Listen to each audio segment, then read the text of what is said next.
Hi, everybody. Welcome to Inside the Yankees. I'm Nancy Newman.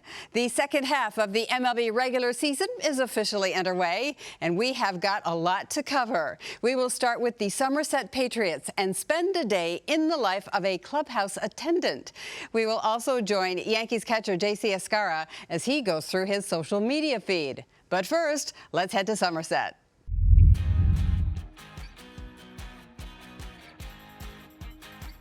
There's a game to play, and lefty Brock Selvage is on the mound. In the dugout, bat boy Ryan Shank is always on his toes. They got me mic'd up today. Are you? Yeah. Oh, yeah. I love being a bat boy. I love putting on a uniform, looking swaggy all day. Get to be with great people. I became a bat boy in the summer of 2022 in Reading, Pennsylvania with the Phillies. And now we're here in Somerset, New Jersey.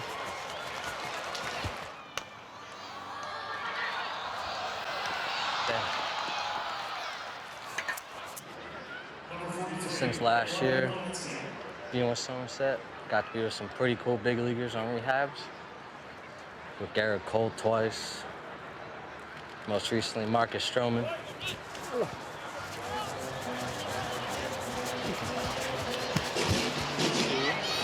Thank you.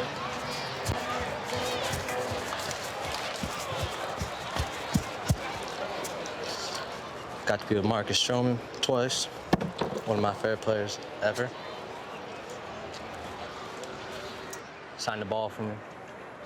Gave me a pair of his cleats. Got to see him pitch on my birthday, which is a pretty cool birthday gift. Just having him around, he's been very helpful. And the guys have a cool nickname for him called Flash because of his shoes that he wears in the dugout, and the coaches too. And so we use that with him as well. And he loves it. The guys love having him around. And yeah, he's been really, really good this year. Big shoe guy. Big swag guy in general. It's one of my favorite parts about this job, just wearing hella shoes. Oh, can I say that? I don't think so. Wearing a lot of shoes. Necklaces. Have they done a deep dive in your shoe game yet? They probably should. But that would take a lot of episodes though to do that. I know, let's do it right now. What's your favorite pair that you wear on field? Favorite pair? Probably the UCLA shoes I have. Is that for Kelly Austin, or is that to make fun of Cole Gabrielson? It's to make fun of Cole Gabrielson, for sure. And that gets on him. Yeah. How's my shoe game? Very well today. Not bad? Yeah. Maybe we should break out those Sabrinas. I haven't seen those in a while. Sabrina's going. Yeah. Shout out to Sabrina. He's always there, hustling. He's in and out. He's on top of everything. Very helpful when we have a big league rehab guy, and he's got to switch out from big league balls back to minor league balls, and he's always on top of it. But definitely the shoe game stands out the most. Me being mic'd up might be good luck. I'm the feds. I repeat, I'm the feds. Tu sabe hot mic? Jamaica. Going through Jamaica. Oh. Mike, hot mic, hot mic, hot mic. Oh. Building a culture goes far beyond the people in uniform, from bat boys and clubhouse managers to players. I'm Brock, let's go, you all right? And then I was like, We got a guy, it's a can of corn. A can of corn's what they call that.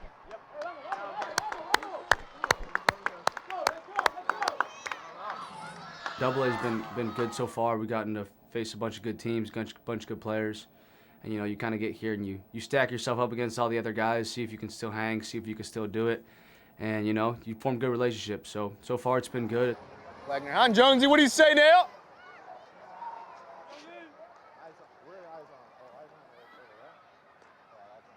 Yeah, swing it. For those of you who don't know, Cole Gabe went to USC. He's proud of it. Imagine having so much juice that it's just like you just gotta hit one ball once, one game, and it's gone. I think that's him. Spencer lines it sharply up the middle, base hit right field. Burt rounds third. Here comes the play at the plate from Malgeri. Diving in head first, he's safe. Spencer Jones walks it off for the Somerset Patriots. Flings his batting helmet, gets the shower to the left of first base. That's how tonight's ball game ends, with the Yankees' number 2 prospect, Spencer Jones, supplying the early fireworks. You guys compete like crazy. Pitching, defense, the guys from the bullpen, catching. I know you guys trying to put a really, really good at bat. And it's everything. When you guys do this, nobody can beat you. Nobody. This is a very, very special group. And what a day for the guy that got the walk-off single. Your last at bat in Somerset because you got a scramble.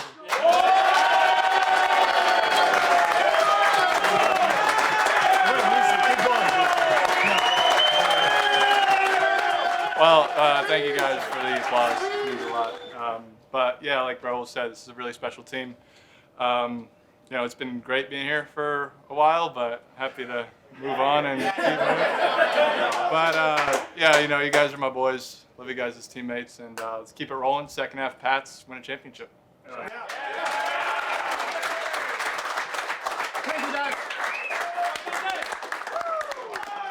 For Jones, his path to pinstripes is now one step away.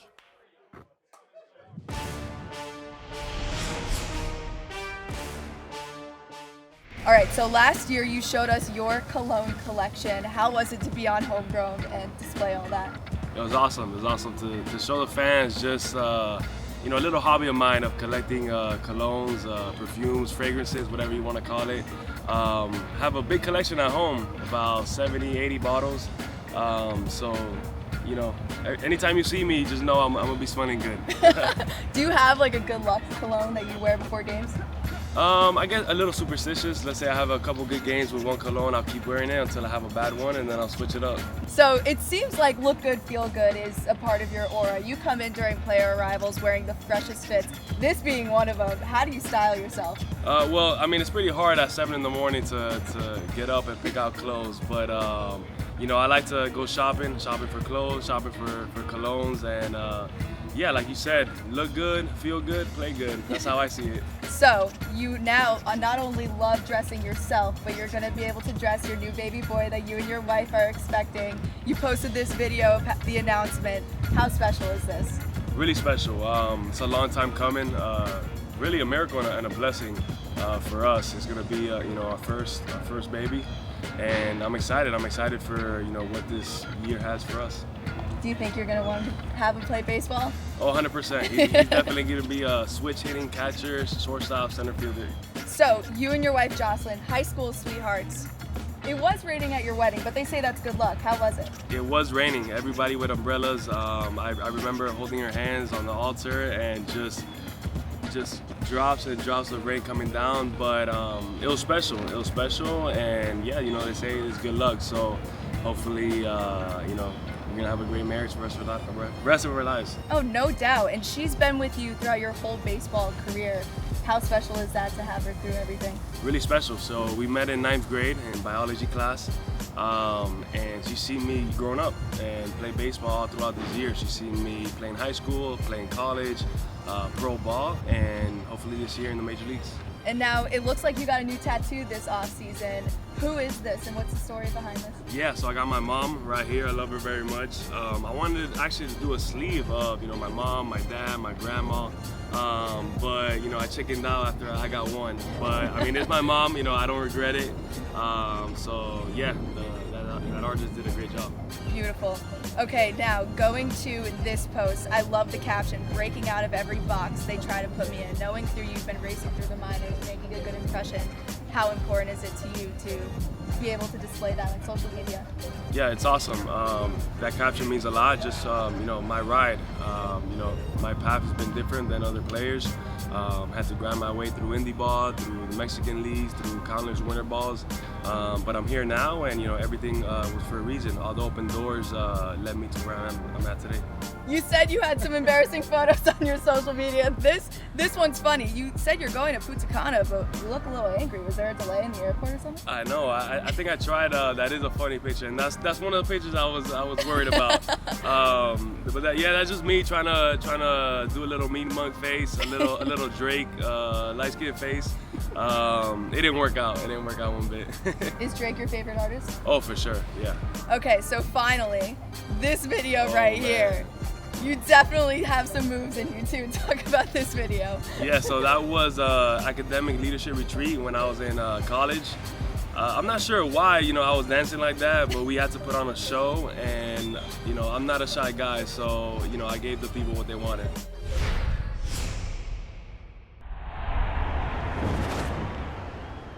Welcome back to Inside the Yankees. It is time for the latest edition of Bronx Beat. We spotlight Food Bank for NYC.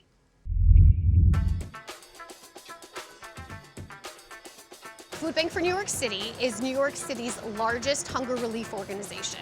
Food Bank has more than 800 member agencies. A member agency, the best way to think of that is it's a soup kitchen, it's a local pantry, it's a pantry that operates in a campus or at a K-12 public school.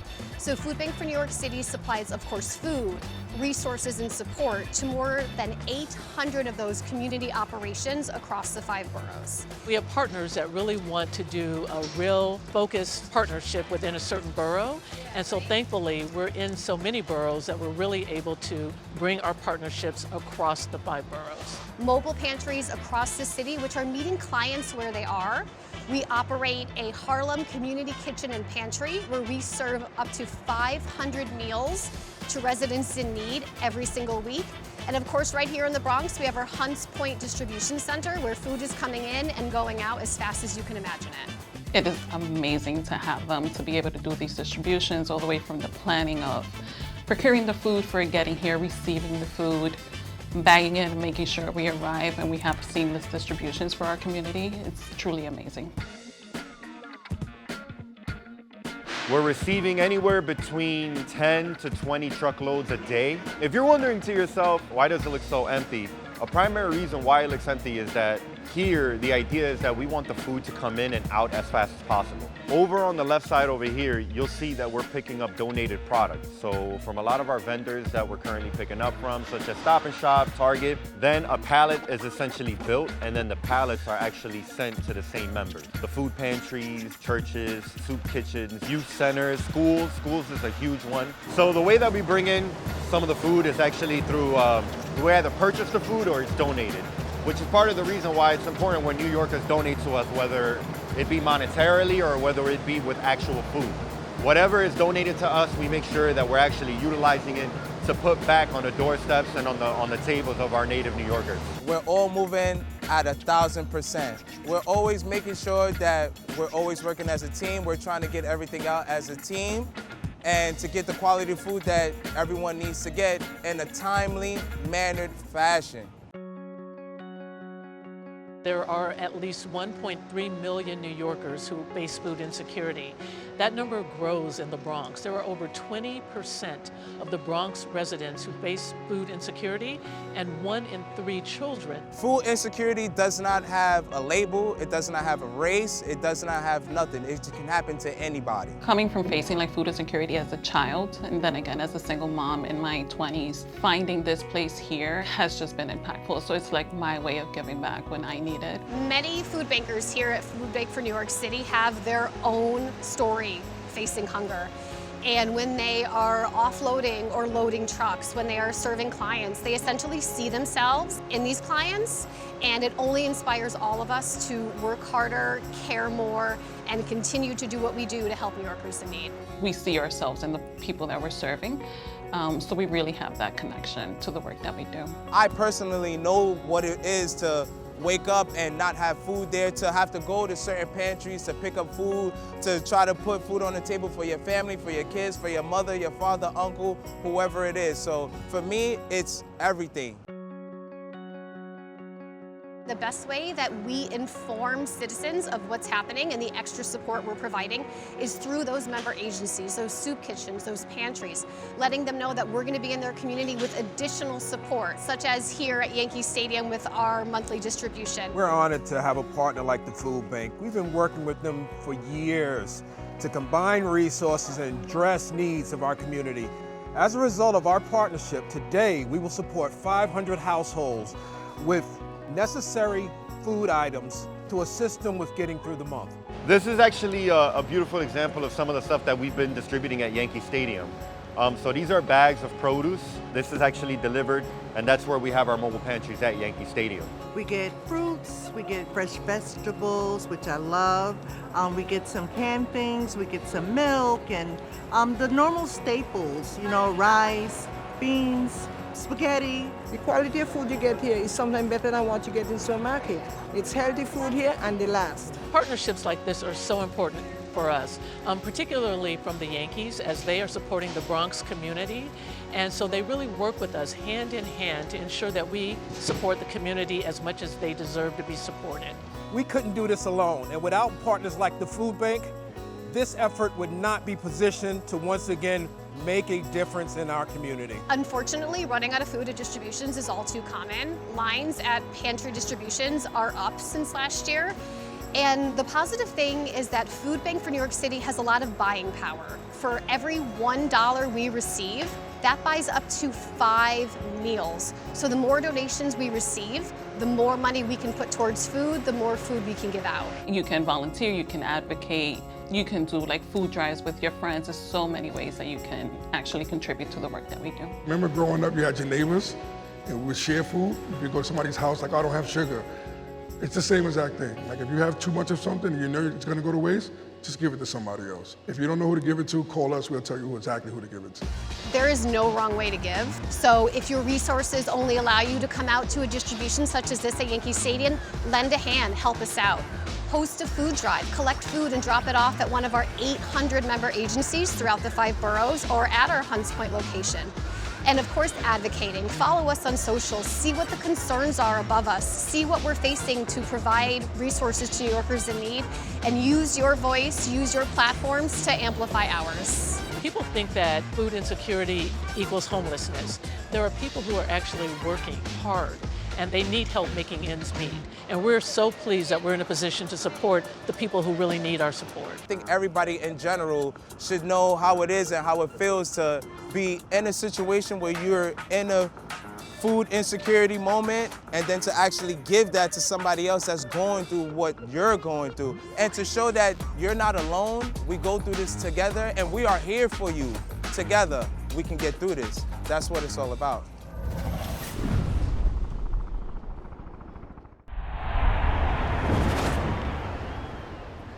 Welcome back to Inside the Yankees. I'm Nancy Newman. Let's take another trip down baseball's memory lane with another edition of Jack's Packs. And this time, we'll take a look at Bobby Ojeda.